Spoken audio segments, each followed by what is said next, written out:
No. Okay, we are recording, and this is our second session with the practice of the presence of God, Brother Lawrence. And thanks again, everybody, for being here. And before we jump back into the text, just want to give you guys a moment. If there is anything from last week that you had a question about, something you've been processing all week, something you wanted to talk about before we get into the text, speak now or forever hold your peace.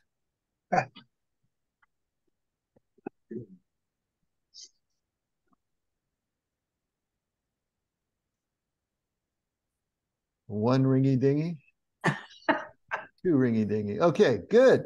Well, then that means that you guys are absolutely clear on everything we did last week. What did we do last week for those who missed it? And if you did miss it, this is all a public archive on our workshop YouTube channel. And so you should all be on the mailing email list. And so just look at the email list every time we do one of these. I'll be sending an email to you, hopefully the next day, the next morning, that gives you the link to this particular recording and the link to the entire archive, so you can catch up if you missed. What we did last week is we read a few pages from my book, The Fifth Way, because I summarized Brother Lawrence and had some key quotes from him. So we read through that just to kind of get an orientation. And then we read through Henry Nouwen's foreword. And that's as far as we got. So what we're going to do today is go through the introduction, this introduction by John Delaney, who is the translator. So he translated this particular version from the French and wrote the introduction. There's a lot of good parts to the introduction. We're not going to read the whole thing. He gets down into the weeds of the production of the book that I don't think is as important or germane for us. But the introduction itself and what he says about Brother Lawrence's life, and then in summarizing why he feels this book is an important spiritual text, I think is also real good as in terms of us getting oriented before we dive into the actual text itself. And there's probably not going to need to be a lot of commentary on many of the pages here. So we're going to hopefully go through it pretty quickly, at least until the last section. Then there'll be more to talk about before we actually dive into the text, where there'll be lots to talk about. And so before we get actually going, we just want to welcome Judy, who's here. Hello, Judy. Hi, Yeah, Judy. And Bill and Gail. Hello, you guys. Okay. Yay. So there's our compliment. Yeah. Beautiful faces on my screen. Okay. Y'all ready? So Yeah. this is going to be page 5, although it doesn't actually have a page number on it, but the introduction. All right. Here we go. During the past few years, there has been a tremendous revival of interest in things spiritual. Following the era of disillusionment and cynicism of the 60s, there came the realization that too often the proponents of change at any cost had gone too far in many areas, particularly in their belief that the past was dead and had nothing to offer for contemporary men and women. The extraordinary upsurge of religious feeling that has characterized the present decade has one manifestation a renewed interest in the great spiritual classics. And what decade would that be that he's talking about? The 70s. Yeah. 46 years ago. This book was first published in 1977. So he's talking about the age of disillusionment and cynicism of the 60s. And then in the 70s, the pendulum had swung that far and is now swinging back. So the extraordinary upsurge of religious feeling that has characterized the present decade has, as one manifestation, a renewed interest in the great spiritual classics. Works of solid and enduring spiritual worth that had been discarded with the pietistic trivialities of the 40s and 50s enjoyed a renaissance in the late 60s and into the 70s and made the great spiritual classics of the ages bestsellers once again. As they had done so often in the past, their undoubted merit and intrinsic worth ensured continued interest in them.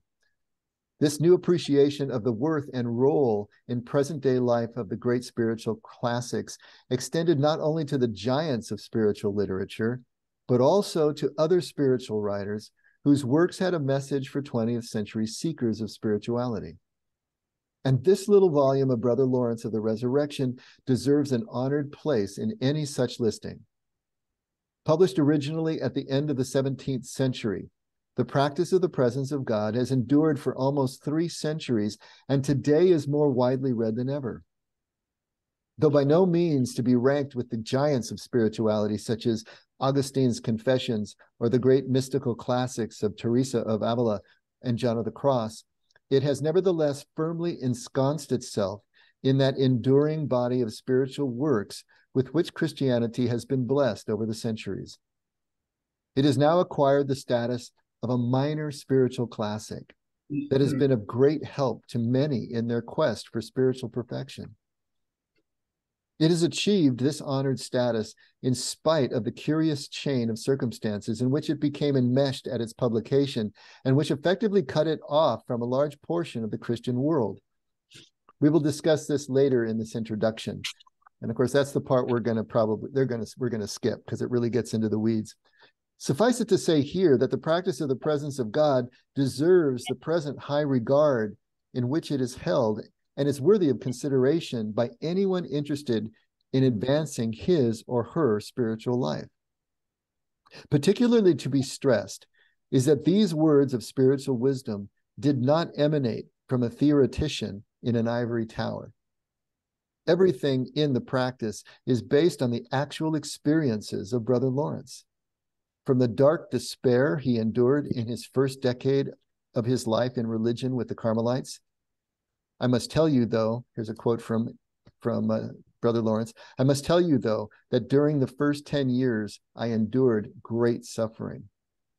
To the ineffable happiness and joy he experienced during the last 40 years of his life.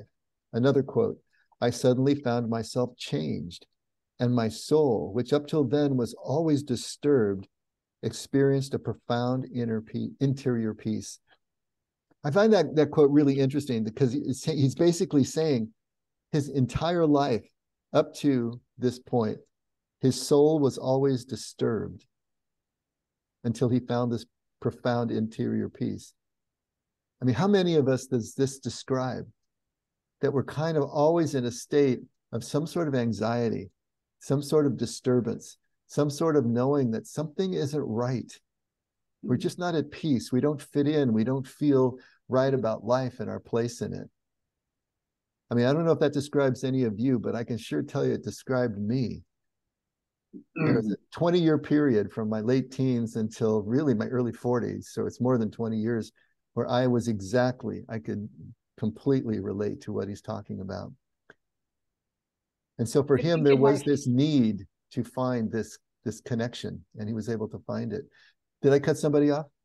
Oh, I was just going to share back to our prior book. That described my first half of life, and I was so hectic that I didn't know what I didn't know. And now that I'm in this second half of life where all the chaos is gone, literally, it's me, the computer, and I got a little dog that's left.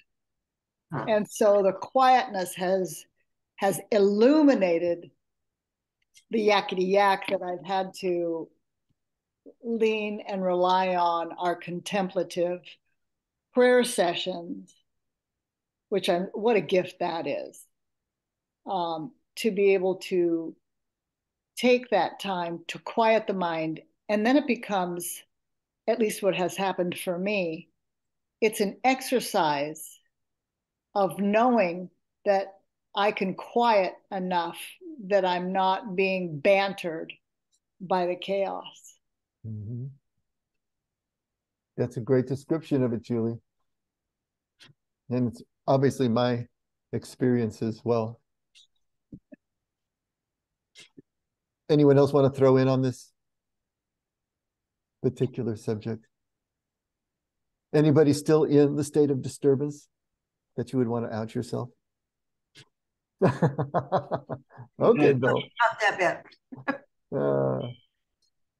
But I love that because it's so important for us to know that these people that we admire, these people who have risen to such pinnacles, experience the same thing that we're experiencing. There's no artifice here. There's no trying to hide here. There's no trying to, polish away all the flaws. It's just right out in the open. And I love that. And he's telling us, I suddenly found myself changed, and my soul, which up till then was always disturbed, experienced a profound interior peace.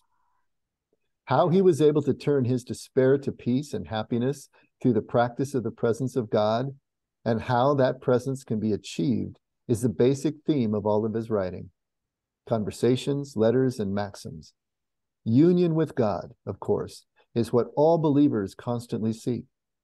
So this blueprint of how one man succeeded in achieving this union can be extremely worthwhile to anyone earnestly seeking that incomparable goal. Behind every literary endeavor is a man or a woman, and knowing something about an author often helps us understand his works. Who was this Brother Lawrence, and what do we know of him? I'm going to talk about the man now. Not too much is known about Brother Lawrence, and most of what we do know of him comes from his own writings and the eulogy delivered by Abbé Joseph de Beaufort on the occasion of Brother Lawrence's death. Unfortunately, much of the information is either obscure or contradictory. For example, traditionally, Brother Lawrence's birth has been given as 1611. But a letter he wrote, according to its chronological position in the original collection, in 1686, he said, I am approaching 80 years, which would have made the year of his birth 1606. Yet in his first conversation, which took place in 1666, he said he had been converted 40 years earlier when he was 18, which would have made his birth year 1608. But according to the necrology of his monastery in Paris, he was born in 1614. Quite probably this latter date is correct. At any rate, he was born in Héréménil in Lorraine, France, and christened Nicholas. His family name was Herman, and his parents, both very religious, raised him in a religious atmosphere. At the age of 18, he became a soldier in the forces of Lorraine and served with them in the 30 Years' War. He was captured by enemy troops, charged with being a spy, and threatened with hanging. He was able to convince his captors that he was innocent of the charges and was released. He rejoined his command and soon after was wounded in a skirmish with Swedish soldiers at Rambervillers in Lorraine. Interesting that this whole part of his life really corresponds with Francis of Assisi, who also fought in skirmishes between the city-states in northern Italy and was wounded and was captured and became ill. And that was the beginning of the change in his life from a wealthy young party boy into what he became. But the experience on the battlefield, the experience as a prisoner of war, began the process of him reevaluating things. And it appears the same thing happened here with Brother Lawrence. So he rejoined his command soon after he was wounded in a skirmish. This ended his military service, and he left the army and returned home. However, it did not end his memories of the war. As is true of all wars, and religious wars in particular, the fighting in the 30 Years' War was savage, and monstrous atrocities were committed on all sides. Though he probably did not actually participate personally, he must have at least witnessed some of the terrible acts that men commit in the passions of war. But the memory of them so haunted him that he decided to devote his life to Christ. For a while, he served as footman to William de Fibu, a treasurer of the King of France, in which position he described himself as a clumsy lummox who broke everything, and decided this was not for him. Encouraged by an uncle who was a Carmelite, he decided to become a Carmelite friar. But before he could set act before he could act on this decision, he met a wealthy man who had renounced his wealth to follow the eremitical way of life, and he decided this was the life for him. However, this period as a hermit only served to confuse him further, and he decided that he belonged in some religious congregation where his spiritual life would have some kind of order to it.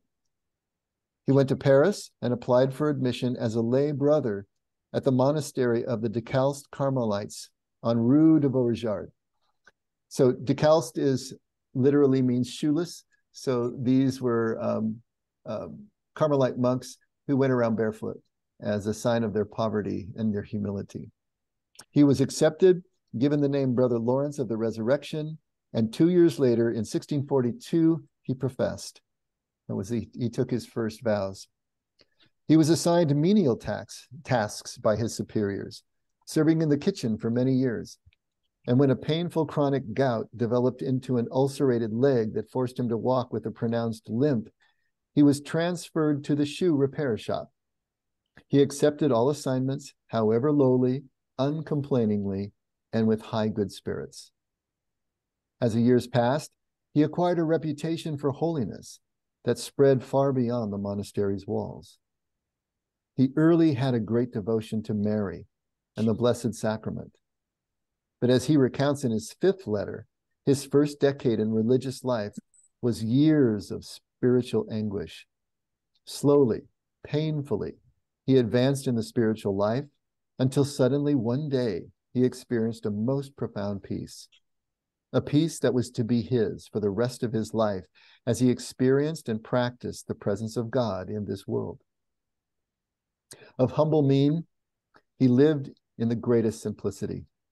And if you're not familiar with that word mien there, it means his appearance, his bearing, his personality, how he presented himself. Everything about him was presented in the greatest simplicity. He never sought the public spotlight and tried always to lead a quiet, secluded life. But he was always available to help his fellow men and women in any way he could. Evidently of a rough exterior, as we have already noted, he called himself a clumsy lummox. And Fenelon, the noted French theologian, after he met Lawrence, called him gross by nature. His holiness and concern shone through that blunt gruffness and roughness, so that Fenelon concluded his remarks about him by saying, and delicate by grace. So gross by nature and delicate by grace. The mixture is agreeable and shows God in him. After a painful illness, he died in the monastery on February 12th, 1691. His life was a perfect example of a holiness that could not be contained, blazing forth from a simple creature living in obscurity and performing the most humble tasks. He profoundly influenced the lives of all who came into contact with him, and through his writings, generations of men and women after his death. So here's a man who the world would say accomplished nothing, right? Spent 50 years in the monastery, secluded, cloistered, working in the kitchen and then in the shoe repair shop, only leaving the monastery to go to town to buy supplies. And yet, look at the impact that he's had on those who were closest to him. And of course, the impact that he had on his own life. I suppose if we can accomplish healing the disturbed nature of our souls in this life, I don't know how much more success we really need. That's a pretty amazing thing to be able to do. Brother Lawrence did it. Any thoughts on that little portrait of the man?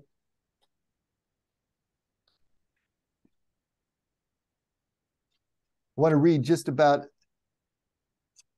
over a page of the book, about the book, and then we'll jump to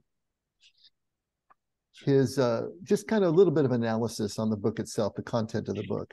So this is about the book and how the book came to be. He says, strictly speaking, in the modern sense, the practice of the presence of God is not really a book at all. Actually, it's a collection of varied material gathered together by Abbé Joseph de Beaufort, Vicar General of Cardinal Louis Antoine de Noailles. How's my French doing, huh? Perfecto. Cardinal Louis Antoine de Noailles, who was to become Archbishop of Paris in 1695, and superior of the monastery in which Brother Lawrence spent his life in religion. He was early touched by the holiness of the humble lay brother, and on the latter's death undertook to publish his writings.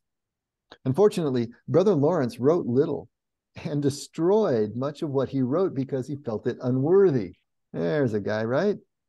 Consequently, when Abbe de Beaufort, at the urging of those who had read some of Brother Lawrence's letters and other writings, attempted to put together some of the friar's writings, he was able to obtain only some of those letters, 16 in all. Some fragments of meditations and some recollections of conversations he himself had had with Brother Lawrence, 4 of those. It is this material, conversations, letters, and spiritual maxims, that comprises the book we know as the Practice of the Presence of God. Of the 16 letters, most of them, 13, were written to a nun. 2 were written to a woman in the world, and 1 was to a priest. But all of them are perfectly suitable for anyone interested in the spiritual life, since their teaching and application are universal. And finally, the maxims are a collection of Brother Lawrence's from his writings, much of it from the letters and conversations.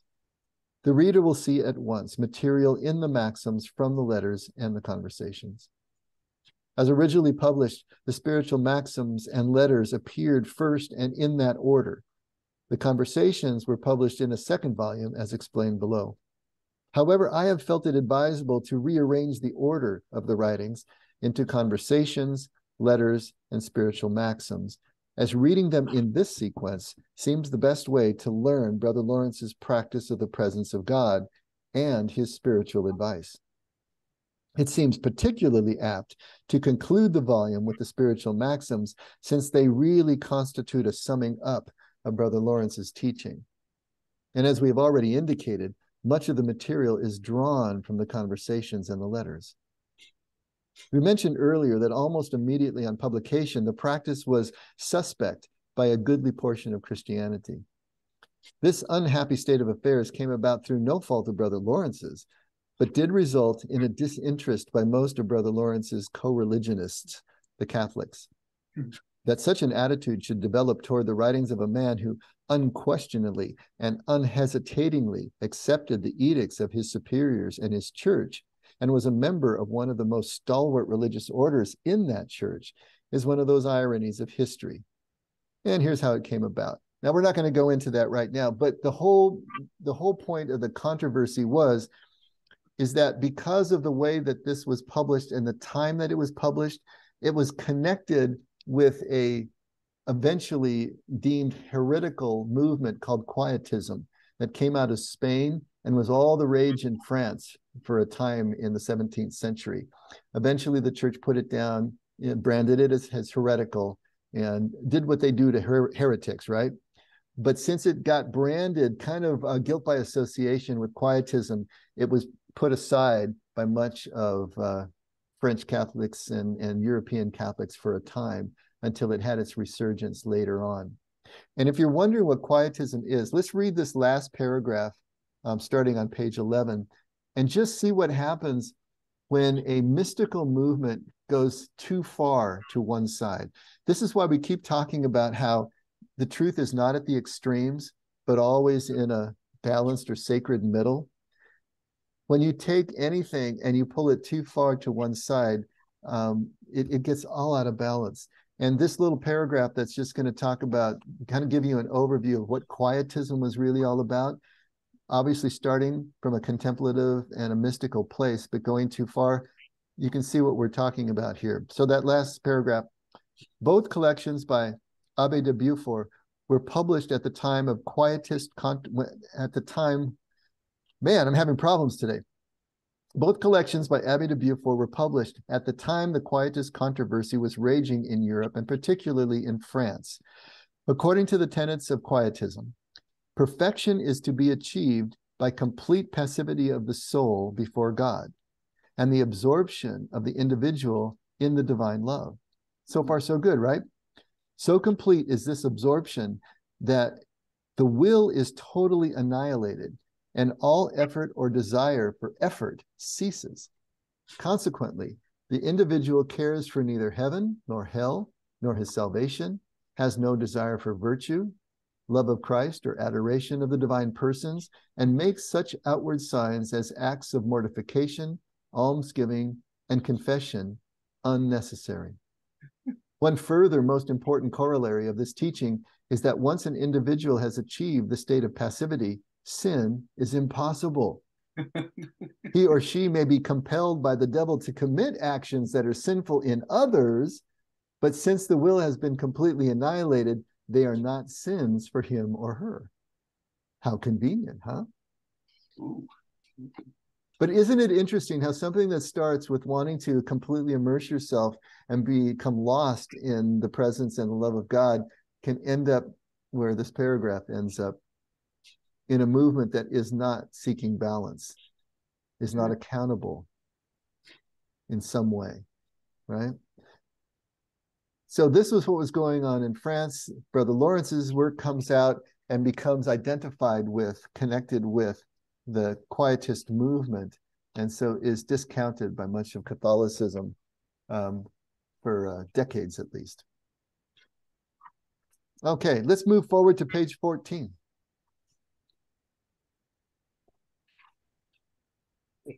Okay. So he's going to start talking about the book itself and the content of the book and give his opinion on why this book is so important and what the main points are. Okay? Dave. Yes. Oh, I'm sorry. Go ahead. So it sounds like you're going to go into my question. Maybe I'm wondering, what was his lack of peace about? What was he stirring about for 46 years? First decade. First decade. Mm-hmm. Well, what do we all stir about? You know, what is the angst that we feel? Obviously, he probably, in today's parlance, had PTSD from the war. The 30 Years' War, as noted, was a religious war, and it was vicious, and there was a lot of atrocities. And so, if he witnessed those, there was going to be a lot of post-traumatic stress that he was going through, images that would keep coming up. Not only that, since it was attached to probably the religious allegiance to him and his country and his God, all of this is attached. We're doing this in God's name. I mean, that's going to create a whole lot of dissonance. Yeah. How in the world is this being done in God's name? Who is this God then? And yet he comes out on the other side realizing that he needs to try to find that truth. And he, unlike the desert fathers and mothers who left into the desert to find their truth, he wanted to do it within a religious setting and a religious order and staying within his faith tradition. But just the anxiety of youth, the angst of youth, that search for some sort of identity, some sort of place of belonging and meaning, that is part of what we all are searching for early on in life as we're moving into the adult world. And that can continue on if it's not found in any way that becomes meaningful and purposeful. And so that, along with his PTSD and everything else that would be going on, you know, he was in that state of just not knowing which end was up, or who he was, how he fit in, who this God was that he was trying to serve. It was all of that kind of stuff mixed together. And that is the angst that so many of us feel. I mean, that pretty much describes me without the war, without being a veteran, you know, all of those things. I just had no idea who I was or how I fit in. And I was trying so hard to find a direction where I could prove myself, to myself primarily, and then also to others, to find the approval, the connection that I was looking for and couldn't find. So I imagine it was the same with him, but just ratcheted up. But I think we can probably all resonate with that to a certain degree. I mean, that feeling of somehow not belonging, that feeling like you're kind of a stranger in a strange land. And it's just a disquieting feeling. We are all looking to come home again. We are all looking to be able to be reabsorbed into family and into a sense of belonging that sometimes is just so elusive as we live our lives. And ultimately, no matter what we do to try to find that belonging exteriorly, eventually it catches up to us. And if we don't make the transition into the second half of life, as Brother Lawrence did, then we are always going to be feeling that anguish of the soul until the day we die. I think for me, the contemporary word of with our culture is the deconstruction of all that I believed, and then seeing everything that's going on, and it's like, wait, these are Christians, and they're doing this, and it's like then I start to deconstruct what I believe, and then I think Richard Rohr has a thing where he talks about the disorder, reorder, order, disorder, reorder. I think this sounds like this disorder state, which is where I mean, for so long, I have been in that disorder state. And I kind of feel like maybe this is what he's talking about, that disorder state where, you know, you grew up with this faith, but then you go out into the world and you have this war that you're seeing all these people suffering. And I mean, it kind of questions your stability in your faith. And it's like, well, it's wait a second. So I feel like I'm always in that. I've been in that disorder state for quite some time. But following these mystics and who have been through those disorders and that chaos and they made it through is kind of, I mean, I feel fortunate that we have these stories to help us get through. I mean, for me personally, to get through these states of disorder and to follow. I mean, imagine what they were going through. You know, it's like, whoa, okay, all right, I can do this. And it just increases my confidence in my disorder. Does that sound? I'm confidently disordered. I love that. Yeah. Do you feel like you're moving more toward order now, Rosemary? Yes, I do. I feel like I'm getting into that place. And honestly, it's because I found this church that's bringing my my disorderly state into a more of an orderly state. So, well, that's the greatest compliment you could give the effect. Absolutely. Oh, well, that's wonderful. Thank you. Perfectly disordered. What's that, Julie? Perfectly disordered. Oh, I love that. Perfectly disordered. That is perfectly me. Disordered. As Tony uses, confidently insecure. That's us. Great. That's great. I think that's why community is just so important. Yes. You know, Rosemary, where in the world would I speak for myself? Where would I go to discuss things like this? Exactly. This outside the box, this deep, this, you know, this that might be radical to someone, but to me it seems completely, you know, simpatico, and why wouldn't you want to discuss it? And why wouldn't you want to know it? Exactly. I know. That's why I appreciate the space and the safety to be able to do that. Yeah. Augustine, he referenced Augustine's Confessions. Augustine wrote that my heart is restless until it rests in thee. Have you heard that one before? My heart is restless until it rests in thee. Same sort of idea. Augustine had the same shape to his life, you know, that sense of disorder, that sense of angst as a young man, casting about, trying to find a place in life. And then he finally found it, but he found it in God. He found it in a second half of life experience. And so that's what Brother Lawrence was going through. He was going through that first half of life angst, looking outward, trying to find something that made sense. And you see him casting about. You know, he's a poor, uneducated peasant. He goes into military service, and then he decides he's going to go into the Carmelites, but then he's distracted over here by this shiny object. I'm going to go into a hermetical life, be a hermit, And then that doesn't work out. And then he ends up back with the Carmelites again. So he's looking around. He's trying to find, where do I belong? Where do I fit in? Where can I finally find some peace? And even when he lands with the Carmelites, it's 10 solid years of really facing the spiritual darkness and crying out and trying to figure out where he fits until he finally breaks through. And it was interesting because it was 10 years for me too. You know, from the time that I started really studying and really trying to find that connection I was looking for, even though I was part of a faith community, it was 10 years from my early 30s to early 40s before I had a breakthrough that finally allowed it to make sense, allowed me to relax into, rather than still banging at the door. I felt like I was banging at the door. But then it was a relaxing into. And it didn't change me overnight, but it's been changing me ever since, you know, for the past 30 years. So it just takes time. It doesn't happen. And so he's going to make the point later that not everybody can get to the level of connection that he experienced, but just the endeavoring, you know, the work of trying is beneficial in and of itself. But it comes down to, you know, how much are you willing to let go of?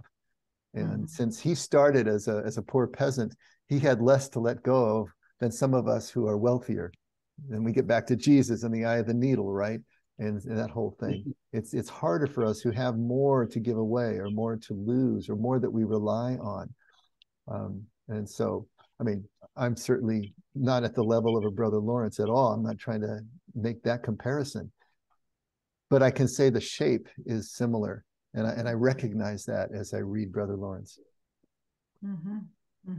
Dave, I'd like to add something that that this reading and our conversation brought me to, and that was so many years up until even into my 40s. I was conflicted with the church, and I had lost so much in the value of the church, and actually had a great deal of really almost contempt for the church. And we've had that conversation before privately about my feelings about the teachings of the church, and realized, and having come to the realization that I had not lost my faith in God, but I had lost my faith in that church, and into the people who ran that church. And very comfortable today with the relationship that I have with my God today. Welcome back. Do I get in your foursome? But that's the shape of so many of our journeys. I mean, I've talked to enough of you, and most of you, if not all of you, in terms of why you ended up at the effect and what the shape of your journey looked like coming back to the effect, and what it's looked like since being at the effect. And it follows the same pattern over and over and over again. And I think it's a necessary pattern. We have to be kicked out of the nest. We have to become disillusioned with things that we just accepted without question as a child. We just accept what we're told by our elders, don't we? We accept what the worship leader or the youth leader tells us. We just accept the theology of our parents. But that only takes us so far, and not very far, really, until we have to start questioning that. And as we look, you know, with older eyes, and we see under the hood, and we see all those things that just don't make any sense. And we don't have to go to a religious war in order to see those discrepancies and to become disillusioned. And then we have to find our way through. And for those of us who don't throw the whole thing out and take another journey, or maybe we do that for a time. I know I did for a time. But when we find our way back, that's when it's a choice that we are making. And we're becoming convinced of what we're convinced of, and that changes everything.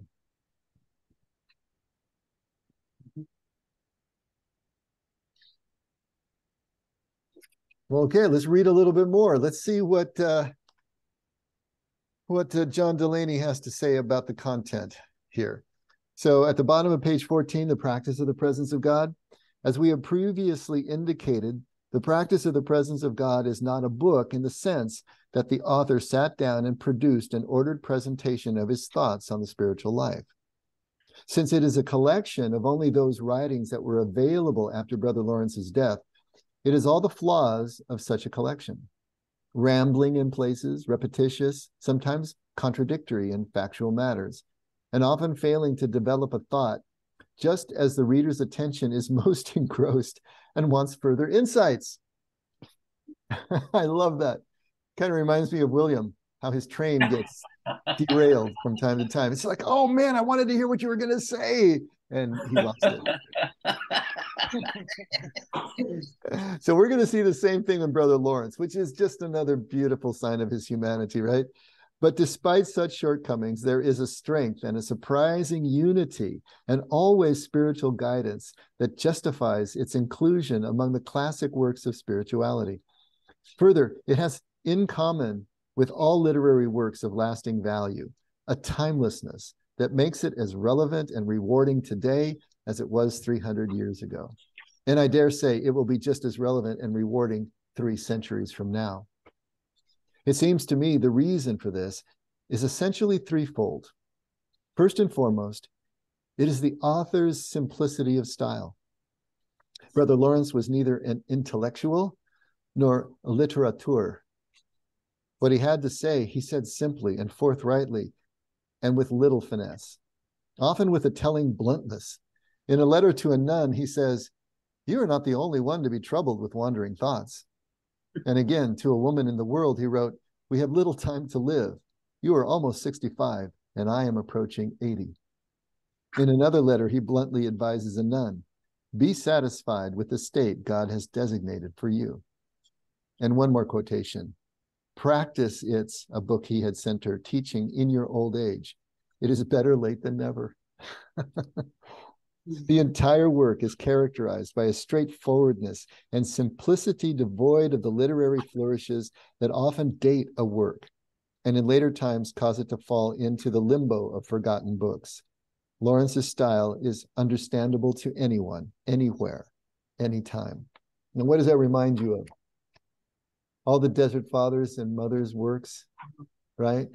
It also reminds you of Francis of Assisi. Anything that you've heard from him, simple, straightforward, down to earth. I mean, there's nothing pretentious about it. You know, it is without guile. It just flows. It's just there. This is kind of the hallmark of all the great spiritual masters, or most of them.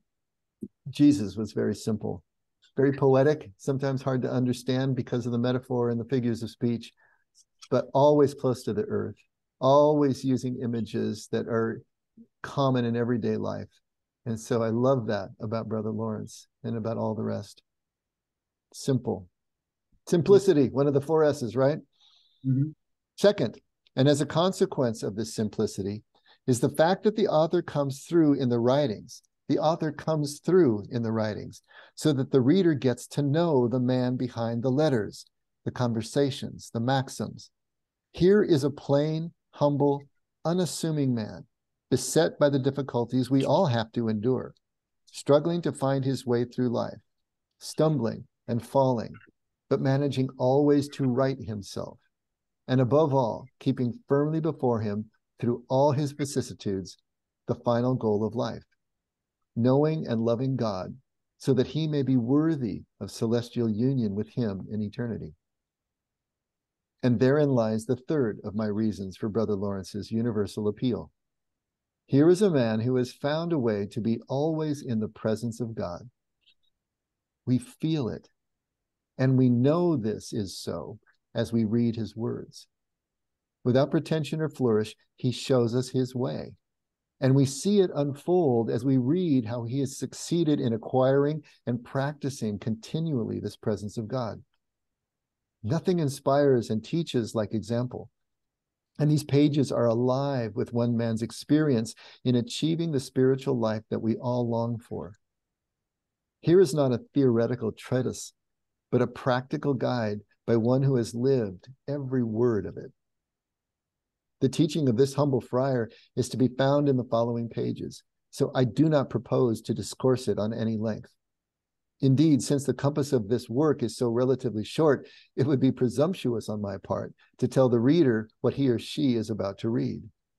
But I do think a few short observations are in order. For Lawrence, the ultimate goal of every soul is union with God. So you can put that one on your fridge.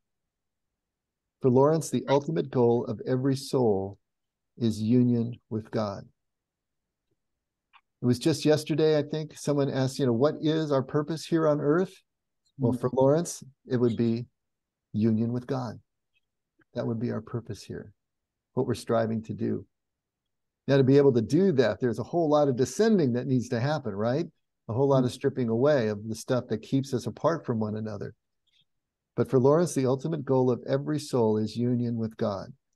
Though he knew the perfect union can take place only after death, he believed we can achieve a far greater degree of unity with God in this life than most people think is possible. The way to accomplish this is through practicing the presence of God.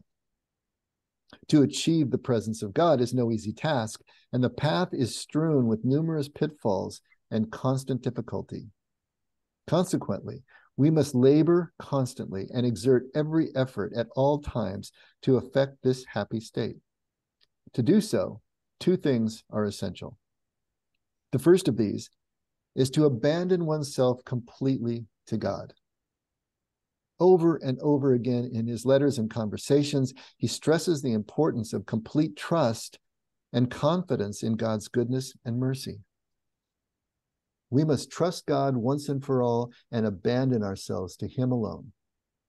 It is necessary to put our complete trust in God. We should surrender ourselves in things temporal and in things spiritual, entirely and with complete abandonment to God. We have a God of infinite goodness who knows what we need. All of those are just a sampling of the exhortations running throughout the entire work. So this idea of complete abandonment to God, complete trust in God, complete reliance on God. Obviously, we're talking about the Anavim spirit that we keep coming back to over and over again. Those who completely rely on God, who realize that there is no other source of provision for them. This is what he's talking about. So the question would be, I suppose, for us, do we trust God? Do you think you trust God? I don't think about him as much as I should, but I believe in him. Okay. Is that the same as trust?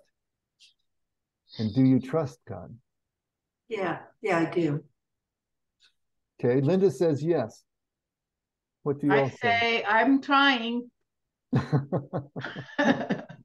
Okay. What do you What think? I like about Linda's answer is that it's evidence that she trusts God, right? That she doesn't spend a whole lot of time thinking about it. Yeah. Oh, Mhm. that's the problem. I need to think about that stuff. If you think that you trust God, because I hear people tell me they trust God. If you think you trust God, how do you know that you really do? How do you know that you trust God? How do you know that you trust anything? I see. What do you trust? I see God as being the biggest. I don't know what the word would be, but he is almighty and he loves us all. And I guess I want to think that way. Does that make sense? Mm-hmm. It is that trust. Let's get right down to it. Go ahead, Allison. Trust comes from experience. Okay. So have you experienced enough of God to trust God? Yes. And how do you know? Because of the way he's worked in my life. Oh, that's Marian talking. I was still looking at Allison, but that's Marian. Oh, answered prayers. Go answers ahead, Marianne. prayers enough times that I know that he has been there for me. Mm-hmm. And so how do you know that you trust God? You believe that you do. How do you or any of us, how do we know if we trust God? Is that a trick question? No, I think it's a real practical and necessary question, because I think sometimes we can believe that we trust something, but do we really? She did. I think that's where faith comes in. Yes. At least it does for me. Okay. I believe in him. I trust him. What I don't understand a lot is me and my inadequacies, where I start falling apart. You know, it's not that he can't do it. It's like, am I so far to one side that I can't get to all that he has for me? I mean, where have I missed the mark? And maybe that's just the rhetoric in my own head, but God, I trust. I think trusting God is living with exactly what they're talking about. And knowing that you do is when you're completely in acceptance of the terms of everything that's going on in life. It's not good or bad, it just is. And being completely present to that and that acceptance of like, no matter what comes, it's okay. Like it's going to work out. And there's no need for that worry. There's no need for that stress.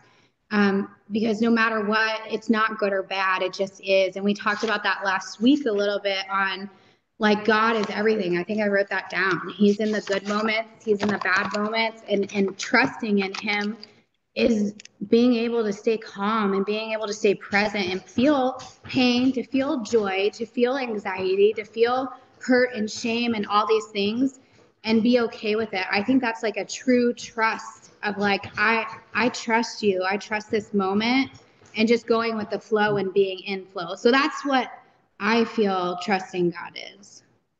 And I'm in complete agreement with you. You know, I think that's it. That's what we need to understand, that trust and anxiety are inversely proportional. As one goes up, the other goes down. You know, if you think about something that you actually trust, and let's just use the chair that you're sitting in right now, the couch you're sitting on right now. You know, you trust a chair.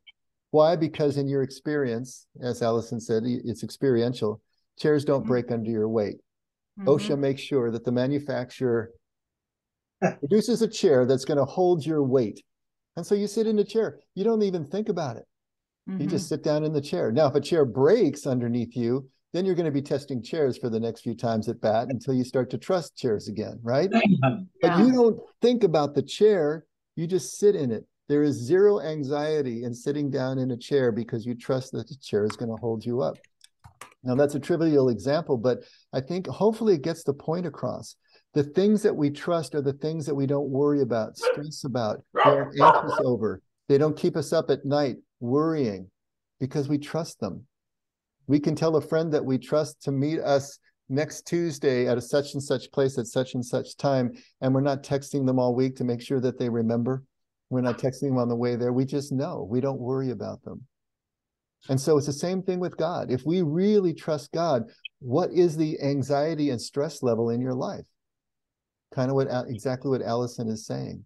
If we say we trust God, but we're going through life with high anxiety, constantly worrying, constantly looking over our shoulder, reading the headlines and fretting about those, then how can we really say that our trust level is very high? As our trust goes up, our anxiety will go down. And when it comes to God, then it's ultimate trust and anxiety about life in general. That doesn't mean we're going to not have stressful moments and times, but our life shouldn't be characterized by that stress and that anxiety and that angst. That's the key. And I think that's exactly what Brother Lawrence experienced. He talked about the first 10 years and the first part of his life as being characterized by a disturbance of his soul. But when he finally clicked over into this presence of God that allowed him to completely abandon himself and trust God, then he experienced a very different experience of his soul. And he moved into trust, and the anxiety dropped as the trust came up. This is, I think, a really basic thing that we need to take a look at, because we all like to think that we trust God, and we may cognitive believe that we do, but do we really? And I think that's where you take a look at what is the character of your life? What's the stress level? And that's where we can say, okay, we have not really trusted God. We haven't really abandoned ourselves to him. We haven't really let him into all the nooks and crannies.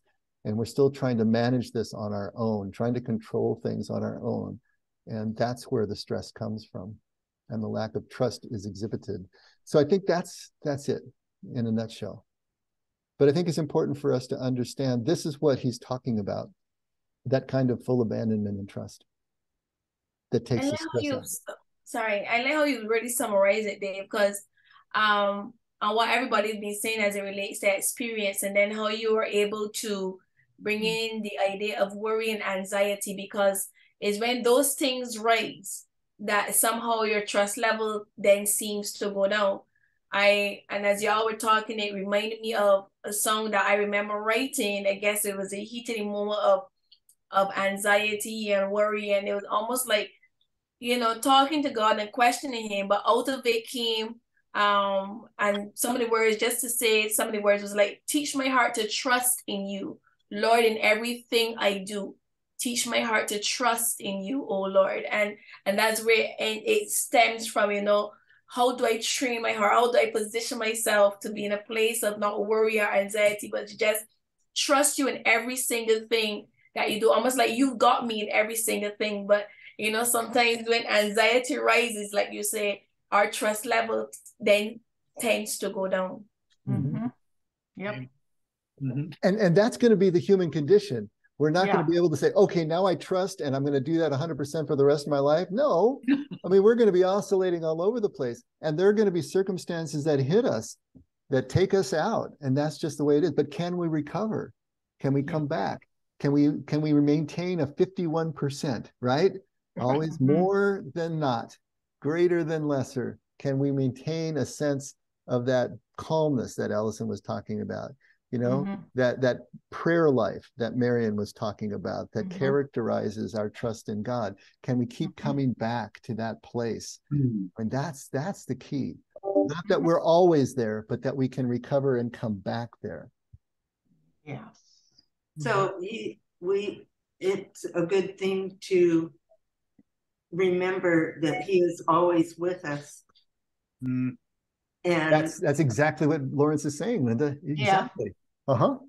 Yeah. That's practicing the presence of God. Tapping into the fact that, oh, hello, God, you're right there.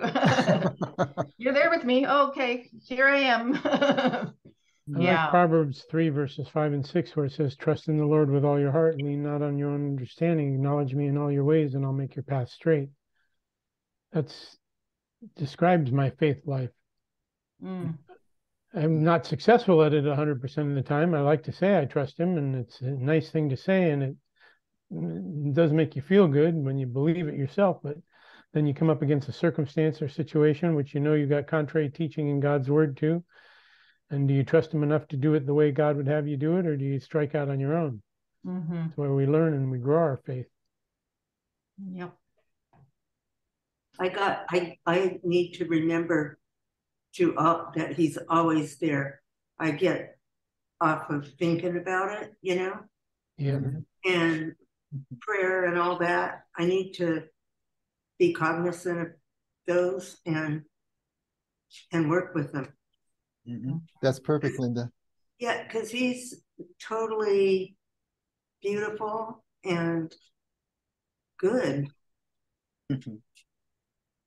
And we got to remember that's why he's calling it practicing presence. Yes. We got to keep practicing, because we're not going to be able to be on it 100%, you know, and we need to, you know, that based on what I just said, let's not feel like we're supposed to be beating ourselves up when we feel the stress and the anxiety. That's not the point here. I remember a guy from the church that Marion and Scott and I were in originally, and he would say, you know, worry is a sin. Anytime that you expressed any kind of stress, worry is a sin, you know. And it's like, well, that'll just make you crazy.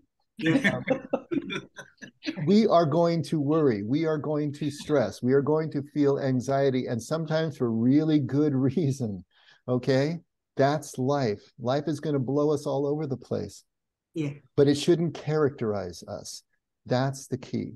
Yeah. If we keep practicing God's presence, we will keep coming back to that place of trust. If we really are abandoning ourselves to God, we'll keep coming back to that place where the anxiety starts to fade. And like Allison said, somehow we're going to know it's okay. You know, even when it's not right now, somehow it's going to be okay. That's the place that Brother Lawrence got to.